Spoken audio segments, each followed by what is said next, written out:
Move over, kids, because late last night there was a leak from the Wall Street Journal of Japan that we are probably getting a new Switch upgrade in 2019. And ouch, that kind of hurts. Before we go into panic mode, don't worry, this isn't the next generation of Switch. This isn't the Super Switch or the Switch 2. Oh man, Super Switch. I hope they call it that.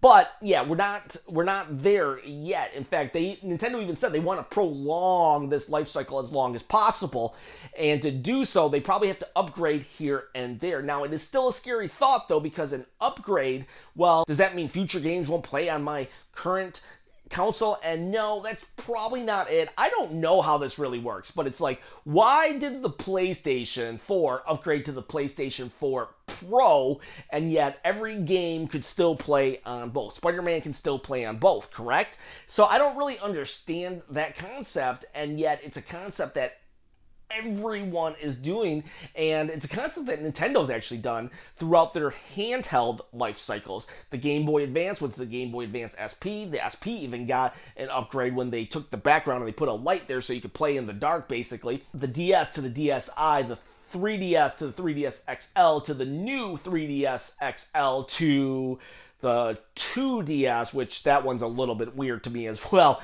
And yet, very rarely were there games that were exclusive to the new upgrade. Xenoblade Chronicles on the 3DS family is only exclusive to anything after the new 3DS XLs, but it's very rare. You don't see too many games that become sole exclusives on the upgrade. And I like that because it allows the people who bought in early not to kind of get punished for buying in early. But on the other hand, I'll be hard pressed to not want to buy a new upgraded Switch when it comes out. I don't know how I feel about this, but when I look at some of my past arguments, I gotta say that I can't really fault Nintendo for this, because with Nintendo Switch Online, for example, one of my arguments is that basically we forced Nintendo to do this because we didn't buy into their systems when they were offering free online, and people just clamored for that paid service and better quality online services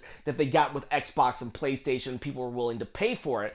And so Nintendo is just kind of doing what the people wanted, or what kept them relevant in the people's mind, in the gaming market mind. And that's kind of what they're doing here. The PlayStation 4 upgraded to the PlayStation 4 Pro. The Xbox One upgraded to the Xbox One S or X, whatever it was. And then the Xbox One S or X upgraded to the Xbox One S or X. I always get them crossed. Which one came first, S or X? And what's the difference between them? I don't really know, other than the last one is going to be the best one. It's a hard pill to swallow that in 2019 a better Switch is going to come out, because this one is so great. But again, we kind of have to allow this to happen because we want to keep those third parties coming. And with the PlayStation 5 and the Xbox, whatever the next one is going to be, comes out, well, we need to keep the Switch a strong enough system. We don't need the best graphics, but companies like Bethesda need to have a system that can play good enough graphics. And that is going to mean we need to upgrade, maybe not to the next generation, but we need to upgrade to that mid-cycle when all the consoles do kind of upgrade just a notch or two above what they originally came out with. And that's what's happening with Nintendo. Now, personally, I wish this wasn't a thing. I wish Nintendo wouldn't do this, but again, I totally understand why they would, because we kind of forced Nintendo to do this stuff if we want to keep them relevant. And if they don't keep those third parties happy and coming, well, then eventually the Switch people will die out, and then the market will dry up, and then those third parties will stop coming to the Switch, and it sucks, and it's going to be a financial burden a little bit on people who did buy a Switch early on. And I don't know. Like I said, I just don't like it, but it's kind of the trend. They've done it always with the handhelds, but I was hoping it wouldn't come to this. But the Wii U never got an upgrade, and look what happened to that. The Wii never got an upgrade, and man, those games sucked towards the end of the Wii's life. It was all shovelware, so the Switch kind of has to do this, just like they had to do it with online. They had to make us pay, and if I was okay with that, then that same reasoning can be applied to an upgrade of the Switch. So I'm kind of forcing myself to say, well, I guess I'm okay with it, even when there's just something about it that it doesn't sit well with me. And yet, I'm not going to say I'm not going to buy it. I'm totally going to buy it. I understand why some people might wait now in order to get that 2019 Switch, but man, that's a long wait. I couldn't do it. I cannot.